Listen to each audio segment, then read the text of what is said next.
Hi guys, welcome to my channel. Let's talk about Veerabhadrudu. మూవీలో పెద్దగా story అయితే ఏమి ఉండదు. ఈ మూవీకి డైరెక్టర్ అయిన ఆర్జే బాలాజీ ఈ మూవీలో విలన్. అతను ఒక క్రిమినల్ లాయర్, అన్యాయాలు చేస్తూ ఉంటాడు. అసలు ఈ స్టోరీలోకి సూర్య ఎలా ఇన్వాల్వ్ అయ్యాడు, సూర్య వచ్చాక ఏమైంది, అసలు సూర్య ఎవరు అనేది మిగతా స్టోరీ.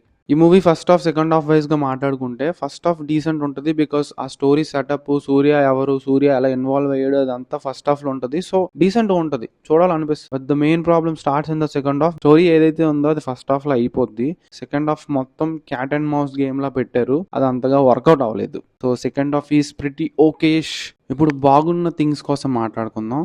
ఫస్ట్ వచ్చేసి story. It's good concept, so story బాగుంటుంది. అండ్ ఈ మూవీకి బిగ్గెస్ట్ పాజిటివ్ వచ్చేసి ఈ మూవీలో పడ్డ elevation scenes.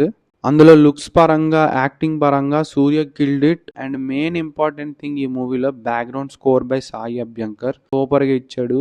Good music by Sai Abhyankar, అంతకంటే ఏం చెప్పలేను. ఇంకా నెగిటివ్స్ కోసం మాట్లాడుకుంటే నా బిగ్గెస్ట్ కంప్లైంట్ వచ్చేసి మూవీ కాన్సెప్ట్ బాగున్నా స్టోరీ అయితే పెద్దగా లేదు. That's a bad writing.